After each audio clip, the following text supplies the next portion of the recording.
Good morning, family. Welcome to Coffee and Craps with John. It's Monday. It's a new week. It's getting back to normal a little bit here, right? We had the weird schedule last week with DiceCon going on and me being in and out, and actually Friday feeling like crap and missing Thursday. And I think we're pretty much back to being okay here. Yeah, let's get started. We'll do our 4-roll challenge right away, get out the door with some money in our pocket, I hope, and then we'll sit down and start talking about crap. So here we go. Let's get I'm gonna roll just a random hook out there to get the point set, and then I'll set them and throw them like normal. Here we go. Let's get a point. There's a 7 and a 3. No help yet. Come on, let's get out. All right, point's gonna be a 6. Let's do it. Let's do 330 inside.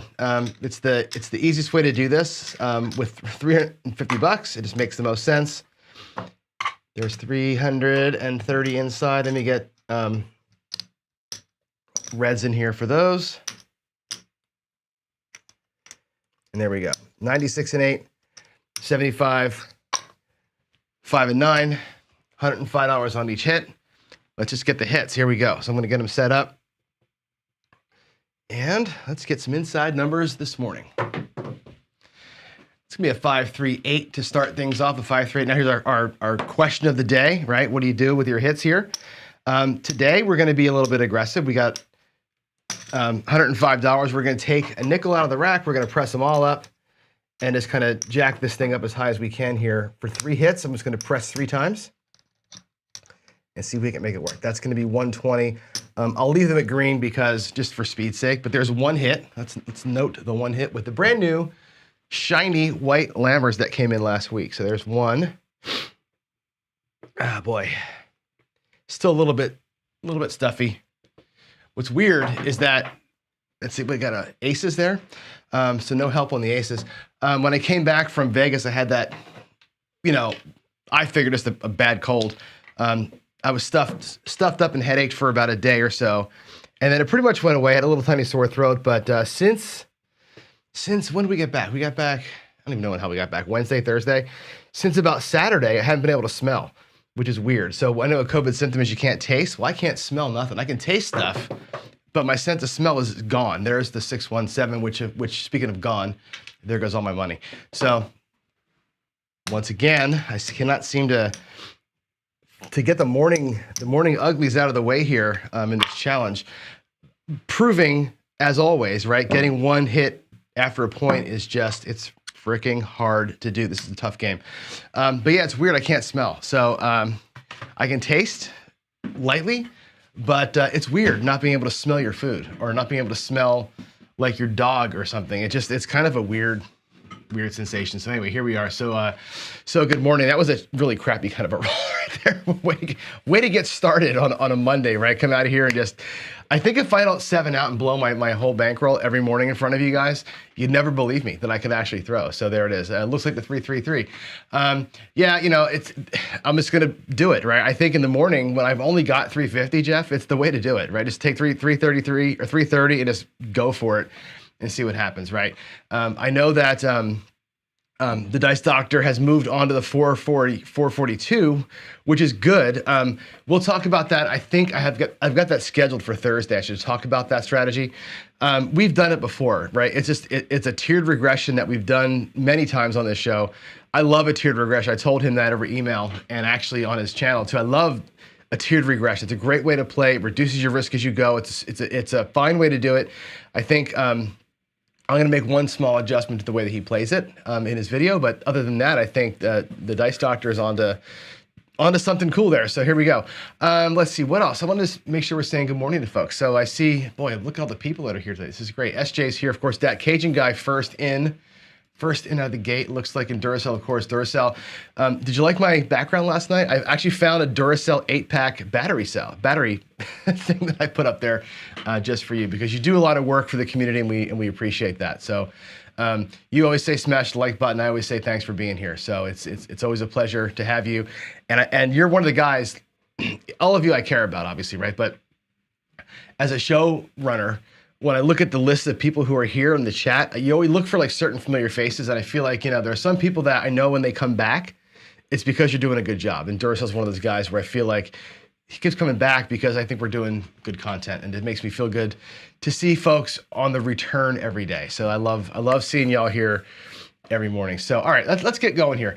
I'm going to switch over to the announcement screen, and let's see. Let's talk about what's happening in the world of craps. A lot of things. So Friday Night Fights was great, by the way. If you missed it live, I think we're going to start hitting our stride again. The thing with the Friday Night Fights is scheduling is tough, especially in the summertime. Friday nights are typically date nights or things going on. It's hard to get people on schedule on time for that, right? But when it works out, it worked out great. Dice Jedi did a great job of dealing. Super smooth dealer, obviously. The actual match was really solid. They were here the whole time. It was great until the very, very end. Rich T won it. So we have another new King of the Mountain. It's been choppy at the top. Heavy is the head that wears the crown, they say, right? So we have a champion. Jedi's going to take him on. We did a 3-man crew last time, which I thought worked out really well. We had a dealer, we had a box man, and I was kind of sitting there just behind the controls, making sure the screens all worked and the technology was handled so that the box and the dealer could just box and deal and not have to do all the other crap too, which typically speaking, our dealers are doing all the work. They're doing the production and everything else. But I think by having somebody produce it, the two principals could really just do their thing, and it made it, I think, work really, really well. So I hope that was well received. We had Craps Chat last night. Chat got a little wonky in there, and I'm going to make this general statement about not just that show, the Craps Chat from specifically last night, but just in general about these chats. How do I say this right? Our channels, like our reputations are out there on the channels, right? You guys can say whatever you want to. It's America. You completely say what you want to. We don't really care about that. But just be aware of what you're saying and who you're saying it to, right? And that's the thing, when you hammer on one guy, there are other people that you're hammering that get pulled into that mess, right? So just be aware of that. Just show respect. All I want the chats to be here is respectful. If we can be respectful, fine. I'm going to have a lot of controversial people on the show, and I want to make that very clear because I know some of you have really strong opinions about some people out there in the craps world, okay? And as I bring on guests like Tony Leo and Garrison and guys who do trend betting, right? And guys who write books and other guys who charge for things and guys who do dice influence lessons, right? I want to interview them. I want to bring them on. I think it's important for us to hear from everybody, right? Get all the perspectives in, number one. Two, give a chance for me to actually ask the hard questions that you want to have asked, right? But I can't have the attack dog mentality out there in chat and in the comments when they come on, right? I'm not here to tell you how to think. I'm not here to force an opinion down your throat. I'm not here to do any of those things. I'm here to give you people that I think can challenge you, right? And by presenting you somebody that you may not agree with, it's going to challenge you. And that's what I'm here to do, is challenge you all the time. I could sit here and roll 44 inside and press to the ceiling 5 days a week, or I could sit here and do don't pass 5 days a week. It'd be boring as hell, right? I'm trying to challenge you all the time. And a lot of that challenge is going to come from bringing on people you don't like. And when that happens, right, we can ask questions, we can talk, we can do our thing in the chat, but let's just keep it here and not here, right? That'll make way more productive. And that's all I'm asking you guys for. So just kind of help each other out there and make sure that works well. And let's keep it kind of as on point as we can. I joked last night, like some of these days I do my morning show and I think I'm making great points. I think I'm out here doing a great job and I'm doing my thing. And like my best show ever. And I come to the chat and you guys are talking about all sorts of other random stuff. I think it's actually kind of funny and it's great. As long as we're working like brothers out here, that's all I really care about. So with that said, Craps Chat was a great show last night. It was a lot of fun. We got a lot of good questions answered by Jeremy. It was cool to have him on. Big AZ, by the way, is working his way back to Arizona. I guess he's doing kind of the bounce around. If you're not watching his updates, they're great. I mean, I was trying to kind of model my inner Big AZ when I was in Vegas, like a quick vertical, hey, blah, blah, blah. He does a great job with the updates and he's doing well. So make sure you're watching him coming through. And for us this week, what's going to happen is this. I'm going to work through a lot of light side play this week. Now, I made mention in my trip report from Vegas that, and I think it's not rocket science. We know the rolls are short, right? Short rolls are everywhere. 80% of the rolls I saw were 3 rolls or less. It was brutal, right? But that's the normal, right? We have to if you're going to be a right-sided player, you got to have strategies that work in the normal, right? Which is 3 rolls or less. So we're going to work this week on a lot of short stroke strategies to get ourselves out of the gate and safe. I'm going to try and challenge you a little bit this week to think differently. Today's going to be one. It's a weird one today. I had a thought the other day, and I thought, let's just try this and see if it works out. I don't know if it's going to work. Matter of fact, I'm sure it's not gonna. But I want to put it out there and let you all kind of chew on it a little bit and see what you think about that. Short, sweet, safe is the name of the game this week until Friday, of course. Friday, I've got a team play thing that I think is going to be stupidly fun for us to try. But that's it. I'm going to spend the week on the light side with some safe, I think, plays, and we'll see how that works out. So with that said, let's move in and give us an update here from Ian on Craps for the Cure. Now, one of these days, Ian, I'm going to have you on and let you kind of present where we are, but I'll give you the quick update here. We're doing this, as you know, the 24-hour Crapsathon, Craps for the Cure. It's going to be focused on the American Cancer Society because of Steve from Press by One, who's suffering from throat cancer, as you all know. We're working through the details of what we're going to do at the casino, but we've now got, the casinos have gotten proposals from Ian and myself of what we expect, what we need, what it's going to look like. Now we're working through like some pros and cons. What are they getting from this? What are we getting from this kind of thing? And we're nailing it down. We've got verbal interest from at least 1, maybe 2 casinos, and we'll start having in-person meetings, I think, up there in the next week or so. So it's coming together. It's going to take it a hot minute to get the details, but we're looking to get an A, agreement in principle, and B, a date. And I think we can probably knock both of those out in the next 2 weeks. So this is moving along, and y'all got to just, in the chat, just give Ian some props. He's working his ass off to make this thing happen for us. So it's very, very cool what's about to happen up here. So, and I've been saying this before, I'll say it again, save your money. Save your money. Sometime in September, we're doing this thing, whether you come here to do it with me in person or you join us online, save 1 session's worth of casino money, bring it for the telethon, right? This is no joke. We're going to go to the casino, win some money, we hope, that day, but this is no joke. We're looking to raise a lot of money here, like I said, for Steve's in Steve's name, for cancer, right? So the point is to raise money, not to, make money from you. So that's the idea there, right? All right, I'll give you more updates on that when that comes to be, but you can expect 24 hours of live gameplay at a casino table. That's the idea. I'll sprinkle in interviews throughout that thing. We'll do some stop playing for a while, do some games, but by and large, it's gonna be a lot of live play with actual money on the line. So it should be pretty damn cool. All right, here's the deal. I love this one. Midmo Yo, if you don't know, Midmo Yo, subscribe to Chiro's channel, Midmo Yo. He asks a question pretty much once a week or so, and he prefaces it with, here's the deal. And this week's question was a good one. They're always good ones, but this was a fun one because he asked about dealing with greenhorn dealers.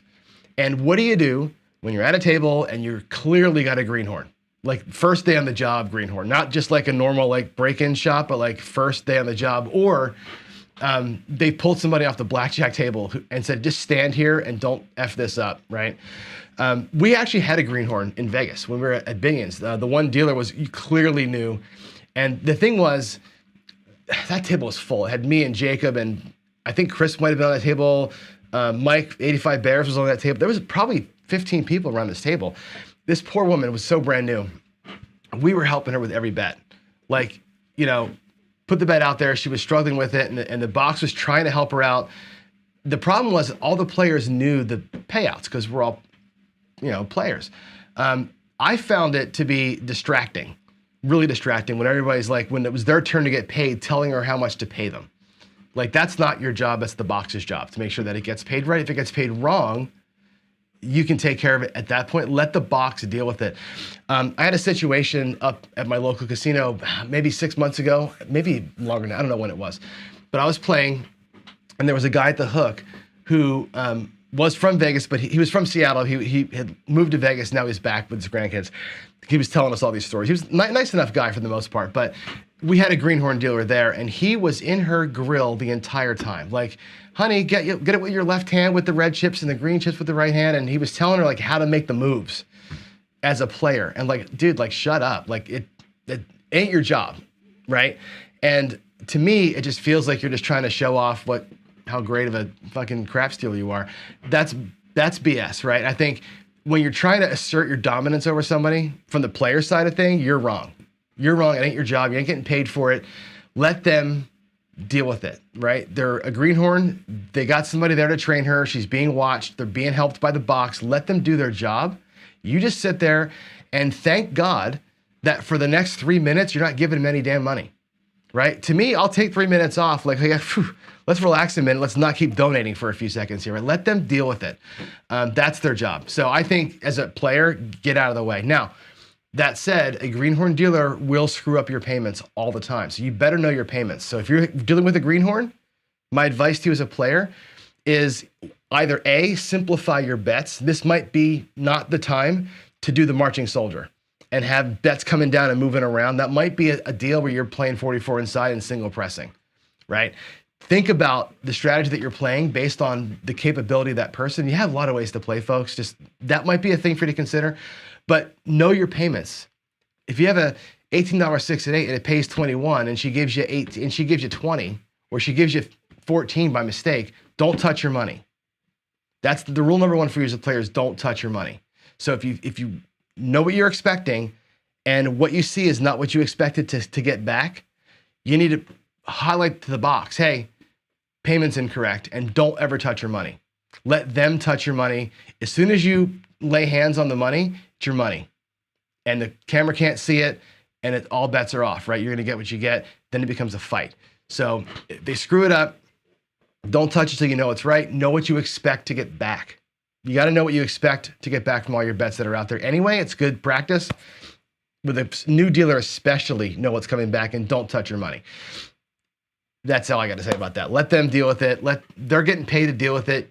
You're just happy to be there, right? You just enjoy the show. That's your job is to be a player and enjoy the show and shut up.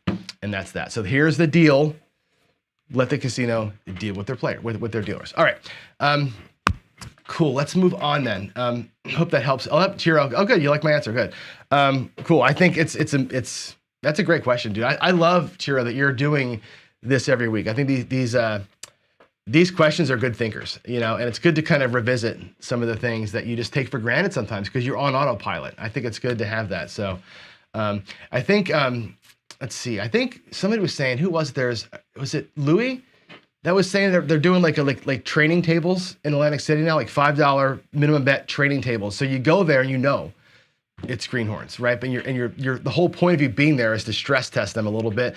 That might be a little different where you're making the harder bets, but again, let them hammer it.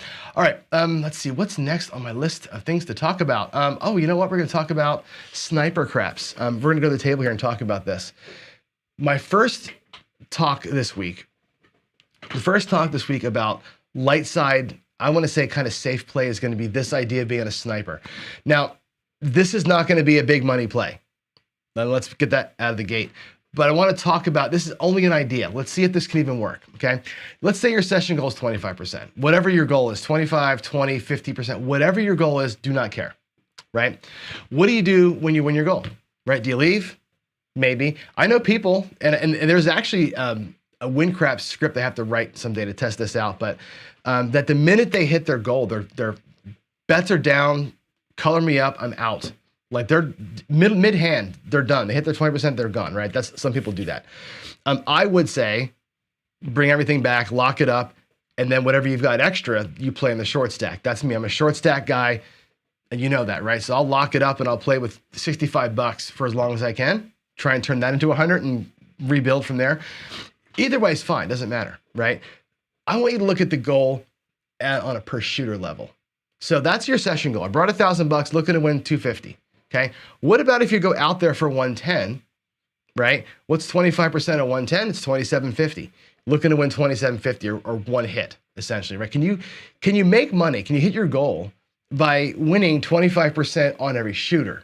And if you look at every shooter as its own miniature goal with its own miniature short stack at the end, that might be an interesting way to think about playing this game and move yourself down into the world of achieving a bigger goal by achieving a bunch of small goals, right? And, you might call it picking up nickels or whatever you want to say, but think about that. And I want to go back here and play it out a little bit and just give just give a look-see at what it might be to play at this smaller goal kind of a level. So why don't we go back to the table and let's take a look at what it looks like to play for small goals and see what some options that we have are to kind of pursue that. So let me go switch views here and we'll take a look at that. Let's see, let's go to the table with the KPI. Maybe, there it is. All right, and while this is going, I gotta open up I forgot to open up the KPI tracker. So give me a second to get that thing opened up and we'll play it out. All right, there's the crash roll history. Let's clear it. Sorry for the pause in the action there, but all right, we are cleared. Let's make sure it works, 55.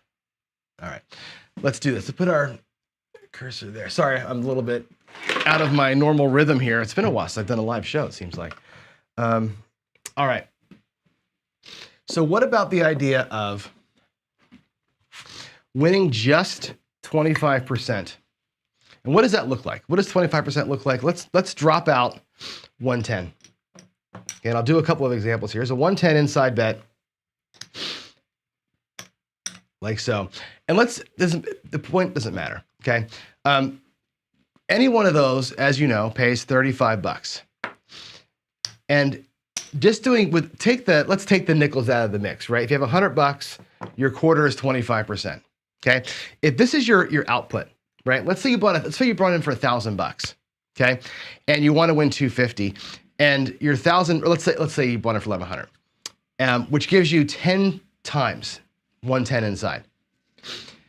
Is it easier to just go out there and take one hit 10 times? I mean, the other night, Christmas Sideshow Gamble went out and ran my YOLO strategy once per shooter. He said, let's get around this table 8 times before it's our turn to shoot, right? Can you let the shooter establish a point, put out your money, take one hit, and be done with it? Now, of course, in the YOLO, you're stacking it up. But here we're looking at this idea of, can I just take one hit out of here, right? Take my money and kind of be done with it. I've made my 25%, okay? And call this good. Let's take the money down. Boom, and you're out there for the next shooter. You're waiting it off. Now you're gonna wait until shooter number 2, put out another 110, take another $35 off the table. That's an okay way to think about doing things. Another option here is to take a second shot at it and make it a 2-hit deal, but play a short stack version of this thing. Now check this out. What if you did 110, and again, watch this. We're gonna take our $35 payment. If I take the reds off and pull back 100 bucks to my rack, okay, I bring 100 bucks out of the 110 back to my rack. What I've got here is 25, 35, 45. Well, that feels a lot to me like this. I can get 44 inside.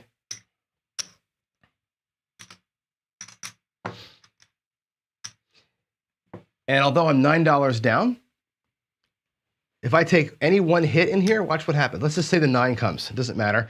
The 9 pays 15 for that $1. Bring the 5 and 9 back. Guess where you are? There's your 110. There's your 25 bucks. You're at 25%, and now you're short stacking the 6 and 8.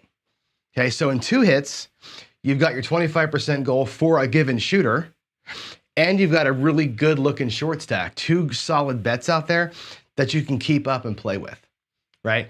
And say, yeah, I've got my 25% for the shooter, plus I'm able to keep playing on this shooter in case they go off on a good hand. And if let's just say for argument's sake that the 8 comes, grab the 9. When the 6 and pocket $4. When the 6 comes, grab and get the 5, and you're back to 44, working your way to the ceiling. This is an interesting way of doing it. And I want you to think about and again, 44 or 440 doesn't matter. 110 or 660 doesn't matter. I don't care where you start, right? Whatever your starting output here is, doesn't matter. Thinking about taking 25% off of that and being done and short stacking the rest and just playing it really, really safe. Now you're gonna have to do this process 10 times to make your 25%, unless that first shooter happens to go off and you can get those 6 and 8s or whatever you're gonna leave your money out on. working for you. So let's try this out. Let's go ahead and work this. I'm going to grab in my rack $1,000. We're going to get 100 or 500, 500, and I'll get 25, 50, 50. I'm going to put that $1,000 into my rack. It's actually $1,100 that we're putting in the rack. We'll do 110 inside. We have enough to do it 10 times. Let's just see what happens, okay? We're going to do, actually, I probably should get those in, I should have got those in, what do you call it, in red. So I'll fix that here. I'll get the rack set up. Let me get the rack set up for this process. Oh my God. Sorry, it's early in the morning, as you can tell, and fingers aren't working so great. I'll get this set up. 110. What if we can do it? Can we get 10 times, can we win 25%? It's a lot of work, right? But it's probably a lot less work, I think, in the grand scheme of things, than to depend on that one shooter to get you your whole 250, right? You're gonna have to get lightning in a bottle to make your whole bankroll earn you the 250 versus just, you know, kind of piecemealing it along here and inching through it. So we're not gonna play the pass line. We're just gonna play just inside bets. All right, there it is. There's nine shots in the rack. Here's 110 out here. 1, 2, 3, 4, 5, 6, 7, 8, 9. And hopefully in the rack on the video, you can see, I hope, the white lammers showing through better. We used to get complaints about when I had black chips, you can't see the separations. I'm hoping that the white chips, the white lammers help make that more clear. So 110 inside. Let's grab quarters for the black every time. Let's do it. Let's take a couple of hits. One hit come down to 44. One hit come down to 12 or something else, and we'll call it like that. Here we go. I'm going to roll it randomly. Let's see what happens. 5, 3, 8 will be our point. Again, we don't really care so much about the point other than we're just going to follow it when it's on or off. So it's a 5, 3, 8. And let's get our one inside hit if we can do it. You know, it's incredibly hard to get one hit even, right? There's a 6, 3, 9. So that'll pay $35. We're going to take everything down. We're going to take the 2 reds and make that our 44 inside. And take our greens. I'll put them in the front, back to the rack. Now, we may never have to dip in back here. You'll see how I work my rack, but this is my front money's going. Let's get 44 inside.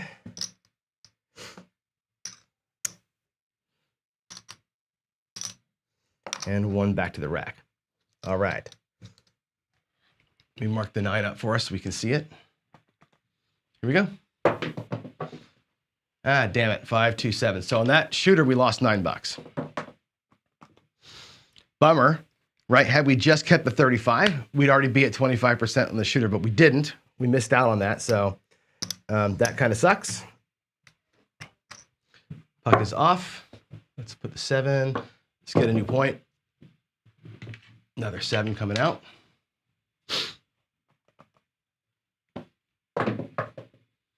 There's a 6, 2, 8.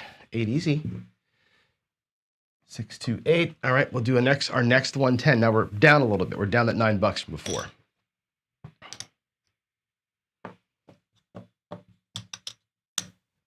Here we go. Let's make it work.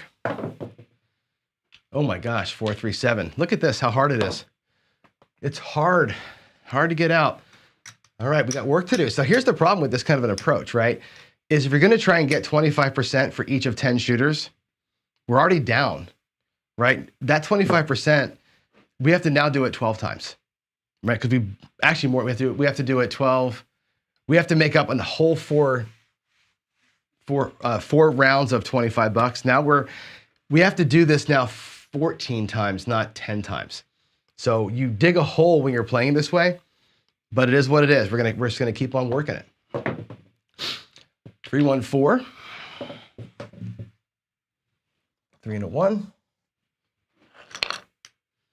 Another 110.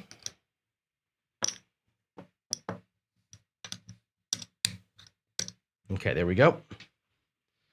4 has been marked as the point. Let's get an inside number, please. Oh, you're kidding me. This is like, I did this on Friday too, the same thing. Then I had like 3 PSOs back to back to back. And if you're YOLOing in this situation, you're getting creamed right now. We're getting creamed anyway, but if this is your go-to, boy, oh boy, not working out so well for me here. All right, puck is off. Let's get another point. Maybe we should change the dice out again, huh? There's a 4, 2, 6. Let's do another 110, but we're going to be in a world of hurt here in a minute.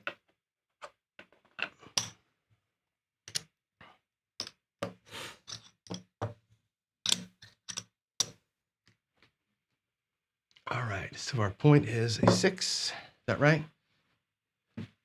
Yeah, 0.6. Come on, let's get something to happen here, shall we? Oh, no, that is a 6. Oh, so you're kidding me.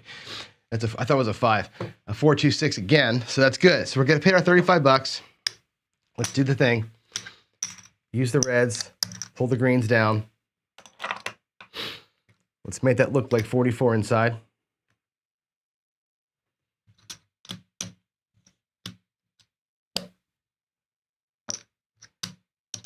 With a dollar change. Puck will be off because we made our point.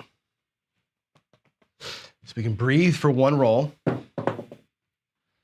Back on the 6. It's a 5-1 mixer. Chris from Sideshow Gamble. All right, here we go. Let's get 1 and move away from this thing. Jeez, 5, 2, 7. I love it when I show you something and then it just does. You just never get a chance to play the damn thing out. It's awesome. All right. At least that time we didn't go down 110. So we're down 110, I think, twice. Have our work cut out for us. 5, 1, 6.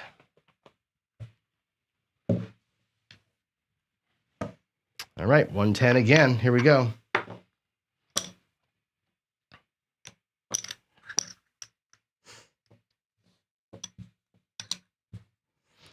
All right. Come on, Virginia. Here we go. Look at all the 6s, though. 3, 3, 3, hard 6. It's going to be our point getting hit right away. And that'll pay 35. Just like before, we're going to take the reds, pull the greens back, make this look like 44.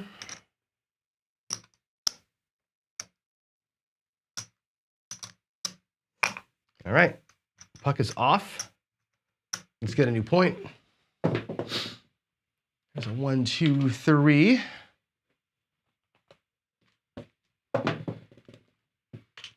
There's a 9. Our new point will be 9. Can we get one damn payment?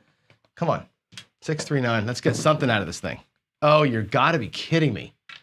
You have got to be effing kidding me. 5, 2, 7. Not one payment. We haven't taken one white chip off this table yet. Can you believe that? This is why I play the dark side. This is exactly why the Horseman works. People say it doesn't work.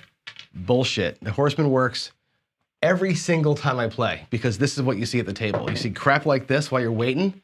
Guess what? I get paid all day. All right, there's the 8. I'm going to take it out of here. Might as well. It doesn't matter where the 110 comes from. There's 3 change. All right, let's do it. Come on. Give me 1 nickel off this damn table. 1, 2, 3. 2 and 3. And the aces. Boy, this would be a good roll for the ATS day. Get the hard ones knocked out early, right? And a 4, 3, 7. Good Lord. All right, red dice are gonna go take a vacation. We're gonna get the black dice out because wow, just wow. Wow. All right, let's get a new point. It'll be that hard 10, 5, 5, hard 10. Let's get 110 out of here. Can I get anything? One payment, please. All right, here we go. Point is going to be 10. There's a 9, a 6, 3, 9. That's going to pay 35, as you know. We'll take the reds. Make that feel like 44 on the inside.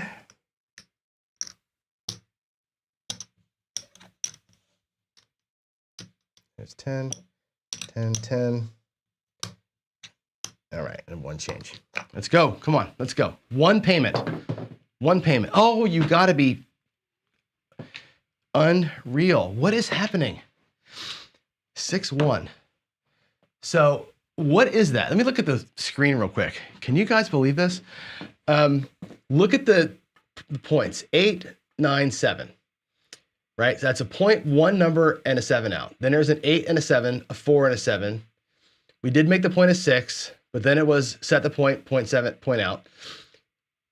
Made the point a 6 again, and then it was set the 9, 7 out, set the 8, 7 out. Good Lord, this is so bad. This might be the fastest I go to 0 on a video in a long time. Let's take it all down. Wow. All right, let's do it again. The worm has to turn, right? That was a 6, 2, 8, by the way. I rolled him over when I brought him in. 6, 2, 8. We'll do it again. There's 100. Let's get nickels for the quarter.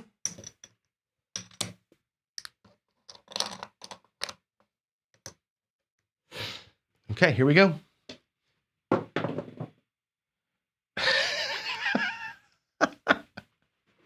Holy shit. Wow. Wow. There you go. 4, 3, 7. That is, I think, 5.7 out. Look at the red. Look at the red. 5.7 outs in this series. Jeez, Lou. I feel like we just need to do this. Like put all of it just right here. Right? It all just needs to go right there. I'm kidding, of course, but golly. All right, let's get it. It's the reason why you bring 10 shooters worth, right? So what they say, and I'll be perfectly honest with you here, the reason why you bring enough money for 10 shooters is in case you have it go south on you 10 times. The 11th time might be your guy. So we're gonna play through it. We're gonna see what happens. It's the whole point of doing it that way, right? 2, 1, 3. As bad as this is, and it's bad, that is the reason why we do it. Or why it's recommended that you do 10. All right, here we go. Let's get another 110 out here.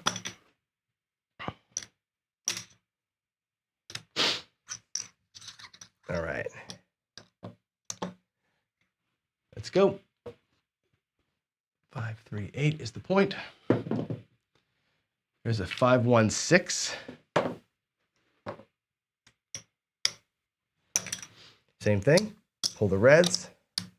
Take the greens back to the rack. We're essentially even. We just need to get one payment to be okay here. We haven't made 25% on any one shooter yet, which is awesome. All right. There's your 44. There's your buck. Come on, here we go. Ready? Everybody put your hands together. Let's get an inside number here, right? And one inside number. Just one. Or a 3. We got a 2 and 3. At least it wasn't big red that early in the hand. Come on.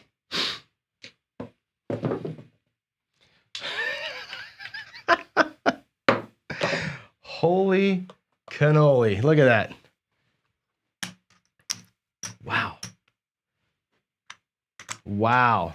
I mean, from my first roll this morning in the 4-roll challenge till now, that's got to be the highest percentage of 7s I've ever thrown in front of you. Insanity. That's absolute insanity. All right, 6, 3, 9. Here we go. 6, 3, 9. You got to be undeterred, right? If it's your actual money at an actual table, you're pissed right now, right? You're swearing. You're calling people names.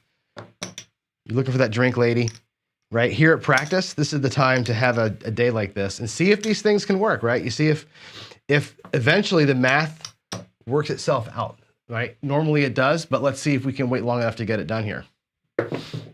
I'm sorry, I want to point at 9. And we make the point right away. So there's a case where quick point gets made. It's okay, right? We'll take our 35. We'll take our reds. We'll bring the greens back to the rack. and we'll set up 44.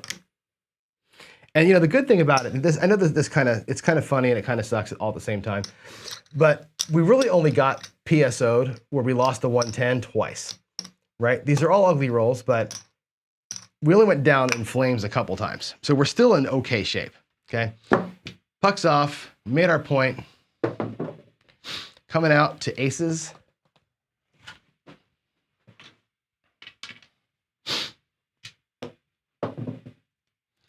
And a 7, 4, 3, 7. And there's a 5. Okay, so our new point will be a 5. Okay, now we're at the 44 inside level. We just need to get one hit here. Take our first money off this table. Come on, let's go. Give me something. Hey, look at that, a 5, 3, 8. We made money. Holy crap, we made money. That's great. That's gonna pay 15 for $1.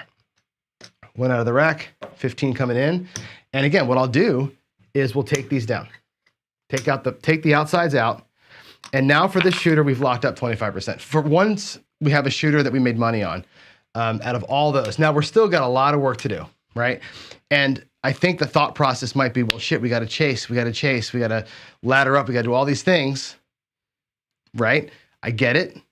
But again, we're testing the theory of 25% per shooter, can we make it? Now we're down to only having really 3 shooters left in their racks. We got our asses kicked a lot of times.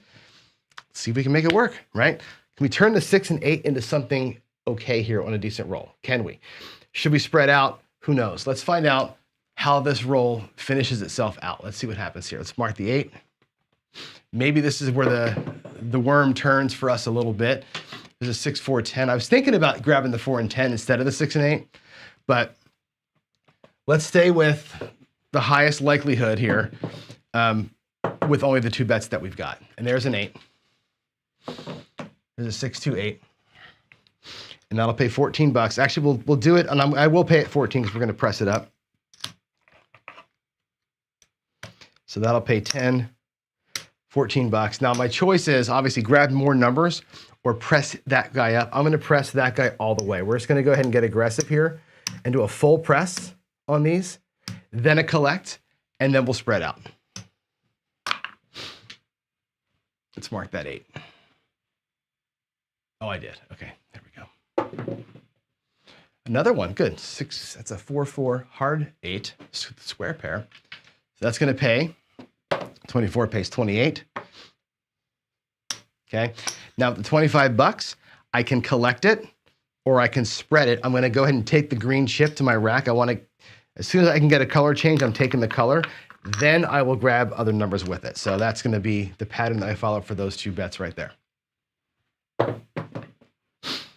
There's the midnight.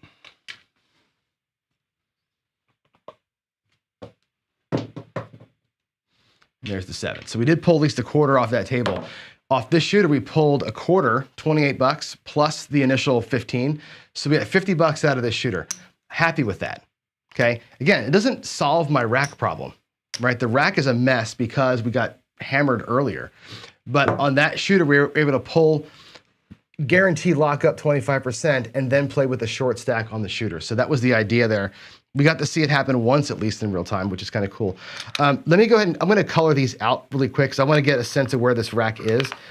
We could, I guess it doesn't matter. We can just do 110 like this. 110. 75. Let me get a green out of this. 110. Here's a bunch of random whites. I think I have $10 a white. All right. So how does the rack look right now? We have 1, 2, 3, 4, 5, 6 shooters. So we burned through 4 total shooters.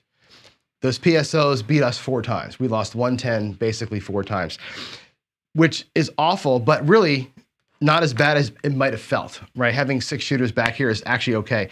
We can actually make this still work. Let's go ahead and do it. Let's make it work. Let's mark that 6-1. Let's get back at it. Let's do a couple more shooters and we'll get out of here. Hard 4. Our new point's going to be a 4. Let's bring those dice up.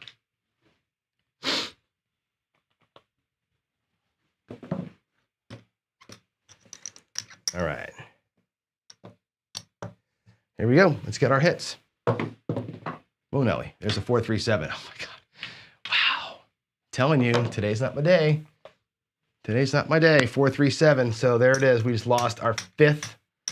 Our fifth PSO has put us down half our money. So we are completely at 50% loss right now, all on PSOs. Like not even getting one hit.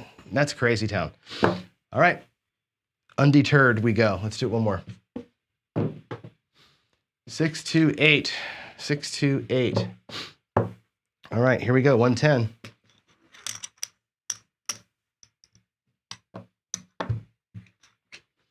Funny, I said we're going to play safe right side play today. There's nothing safe about this at all. You can't survive. No right side play can survive this kind of a rollout. What's that? A hard 4? 2-2. The hard 4. No help there, but it wasn't a 7 at least. Thank God. Here we go. 4-2-6. The 2x4. 4-2-6 will pay finally. 35 bucks. Leave the reds, take the greens. I'm going to put that right back in the rack. There's another 110. We have 5 shots in the back.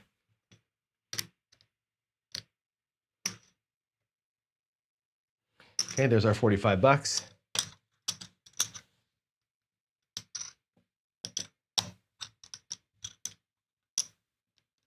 All right, let's go. Did I mark it? I did. Let's get one inside hit. Let's make 25% on this shooter. We did. We got the 8. That's great. That is great. So the point pays. That'll pay, again, 15 for $1. If I pull the 5 and 9 down, that becomes the 10 from our 100 that we pulled back and our quarter. So we've got our 25% locked up on this shooter. I'm actually going to take these down. We're going to go to the 4 and 10 and the hard 4 and the hard 10. Puck will be off. I'm going to go 410 Bank Street with the short stack that I got and hope we can turn that into something. Okay. Let's see if we can't work that out this time. So the short stack last time was a 6 and 8. This time I'll do a miniature 410 Bank Street and see if we can't make some hay coming out to a 6. The point will be 6.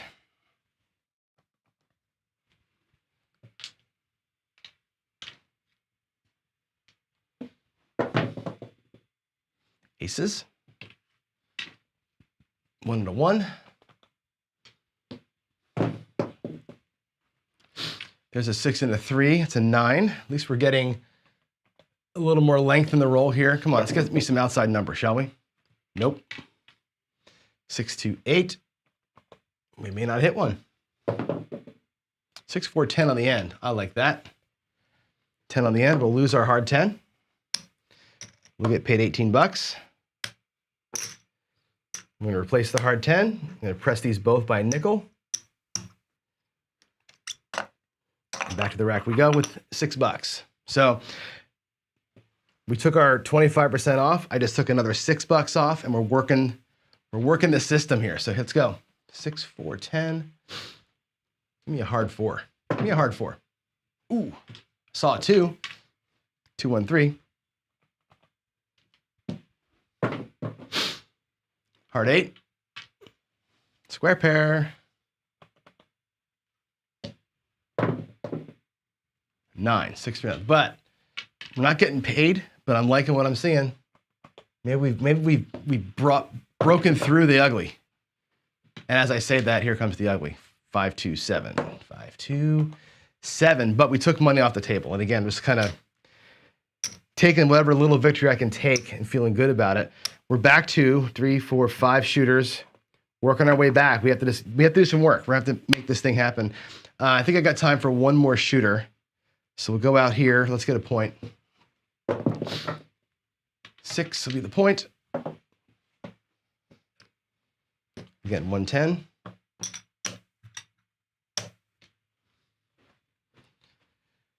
Four, 2, 6. Hit the point immediately. But we're either 0.7ing out or hitting the point like out of the gate, it seems like. That's good though. We'll take that. 35 bucks. Take the reds, rack the greens. Right, that shooter's back covered in the rack. There's 20, 25. Let's just get them all set up ahead of the next shot. Oh my God. All right, that penny comes back. Mark the point getting hit there. New point, nothing yet. It's a 6, 6, 12.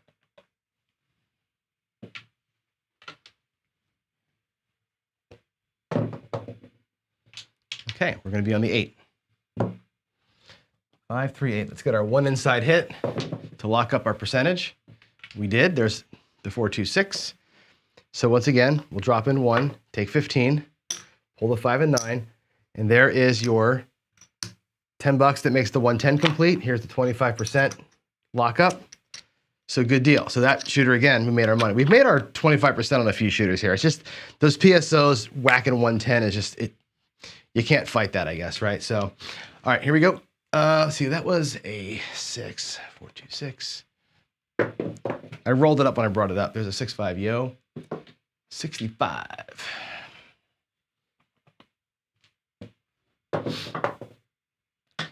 5, 4, 9. Just need those 6 or 8 to hit, and we'll start spreading. There's the 8. That's the point. 6, 2, 8. And again, what I'll do here on that one is we'll take 15 for 1 on that 8. And this time, instead of pressing it, let's grab the 5 and rack a nickel. We'll just start spreading ourselves out this time. Let's play it a little differently every time just to kind of get a sense of it. 6 to 8's been marked. 7 on the come out. Does not matter. All right, on the 9. That'll be our point. 6, 3, 9. 3, 2, 5. Awesome. That'll pay $14. I'm going to grab the 9 with it. Now we're back to 44 inside, and we'll start pressing. We've got everything here. Now we'll just do single unit presses across as we go. So it's a 5 again. That's great. So that'll pay, again, 15. We'll drop 1 out of our rack. We'll get 15 for that. And I'll press it. Maybe what I'll do, no, I'll do what I said. We're going to press it by 1, the number that comes by a 50%. 3, 2, 5.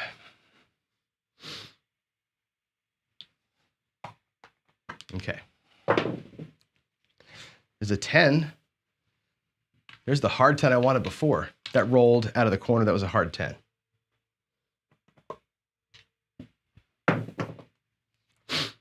And there's the midnight.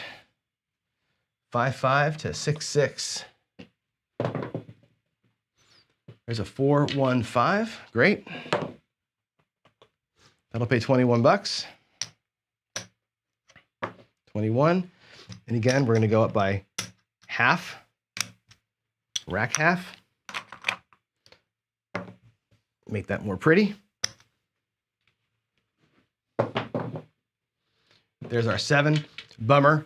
But we, again, pulled money off the table. We probably pulled enough off the table to qualify as another full shooter in the racks. I think we might have, and matter of fact, I'm sure we did. We recovered one of our lost shooters. There's 50, not quite, $75. We're not quite there. Damn close, though. There's 75. We're $25 short of being, so we're recovering. Man, those early PSOs were a crusher, though. But you can see the idea here, right? Is you're just going to go, it's a simple regression, but the idea is, the goal is 25% per shooter versus trying to look for a miracle and win 25% of your bankroll in one shot, right? That's the idea, is to have tighter, smaller goals. You know, whatever, man. Those PSOs are a soul crusher, and I can't force a strategy to work, right? When you're rolling like that, it is what it's going to be, right? And that's it. So there we go. All right. Let's see. Yeah, Waylon says the DC 68 would have been great today for sure. This would have been, so you call it the DC 68. I call it the delayed 6, 7, 8. Same idea, right? It's the 6 and 8 with a don't come. You know, actually, I don't think that would have been that good. The more I think about it, Waylon, because I was hitting so many quick sevens, you might have lost your don't come on those early sevens. You might have lost the 6 and 8 and the don't come. The sevens came too quick, I think, for that one to work. That would have been a better day today to have the don't pass itself would have been a better play. So yeah, I think if I go back and look at this, I think we're going to find there was too many immediate sevens. So there it is. That was an awful, awful run. Let me get back to the screen here. There we go. That was, boy, that was a terrible run. Can't control the dice, right? Obviously. So when you're going to get days like this where the sevens are coming that fast and furious, there's no right side strategy that works at all against a play or a rollout like that. But I hope that the idea made sense. At least the idea of grabbing a quick 25% per shooter and lock in in small chunks would have been nice. I may roll it out again later, just because I think it's okay to give it more than one shot, right? We know that what I have here, 73 rolls is not a strategy make. It's actually good. 73 is basically twice through the probability chart. And we're off. The probabilities today were way, way off. You can see that, well, you can't probably see it that good, but the, I think I can show it to you. Can I go to here? The KPI totals? You guys can't see that. Why doesn't that show up? Let's see. Reload it. There we go. Here's today's totals. And you can see the 7 was enormous, right? The 7 way outperformed itself.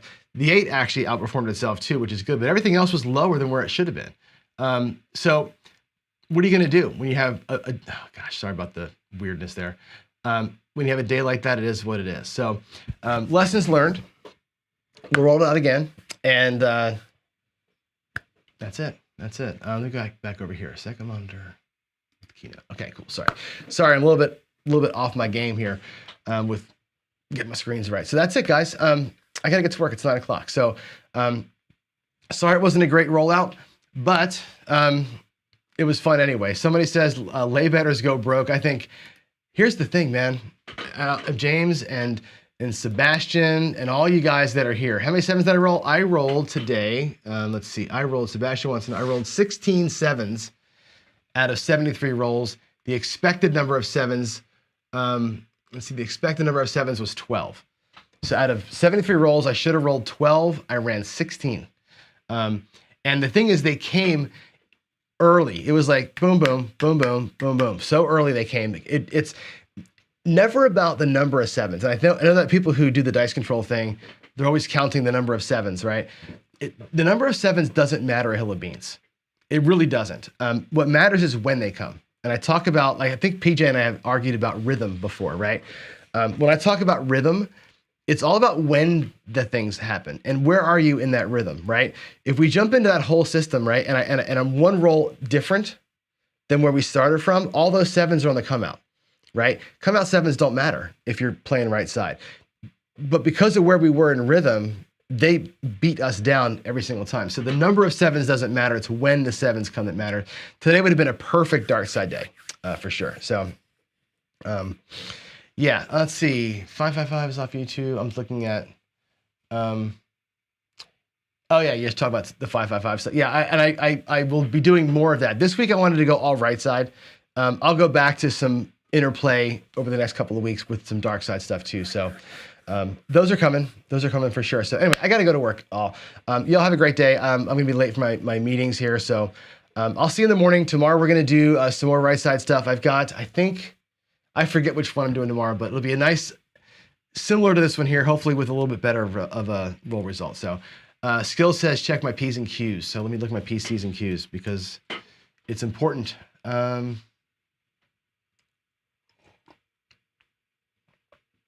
Yeah, I need to only play the dark side. Let's see. Skill, what are you asking me to look at here? PC, you could have the King of the Mountain earlier that evening. Is there a question that I'm missing? I'm not sure what I'm missing, Skill. Except for Bob is asking me if I set a goal of 25%, is it really 12.5%? No, I don't have a stop loss. I mean, and let me address this to everybody. This is probably the most dangerous thing I teach on, but I don't have a stop loss. So I think if this is what Skill wanted me to address, I'll address it. If you're bringing $1,000, like I did here, right? I stopped at 50% because I got to go to work. Otherwise, I'd keep going. No stop loss. Whatever you bring to the house is to do the job, right? I'm bringing $1,000 to win 200 or 250 or whatever it is my goal is. I'm bringing the whole grand, right? I might be going 440 inside twice with $1,000. Okay, if that's my plan, if I'm going to do the 442 and I got $1,000 and I go 442 once and I get beat, I do it a second time. That's what I got, right? I'm not going to go out there with it only one time and then walk away if it loses, right? If I'm only willing to lose 500, I'm only buying in for 500. Period. That's the way you got to look at this game. Okay, I think this losing half your money and that being a stop loss that's bullshit. Don't do that. You got to go out there with money you're willing to light on fire. And it's got to be the whole thing. What you buy in for is what you're buying in for. If you're scared to lose half your money, then don't buy in for all the money, right? If you're only willing to lose 500, why the hell would you buy in for 1,000? It makes no sense. Buy in for 500, lose it all. That's got to be your way of playing. And if that's your limit, then adjust your strategy to be a $500 strategy. Don't play $1,000 strategy with $500 and walk away scared halfway through. You cannot do that. That will burn you more often than not. Your bankroll is your biggest weapon. You got to use your bankroll. So if you're bringing it, use it. And I think I'm very conservative as I play at the table. I'm very aggressive with what I bring and how I use it. And I think that's an important thing. So there you go. Hopefully that was the question that Skill wanted me to answer, because there was nothing else in there that I saw that maybe I missed something. So, all right, now I really have to go. It's 9:10. Love you guys. Thanks again for being here. I'm sorry for my voice not being high quality. I'm sorry about the rolls, but tomorrow's a new day, and we'll see you in the next one. God bless everybody. I'll see you tomorrow. Bye.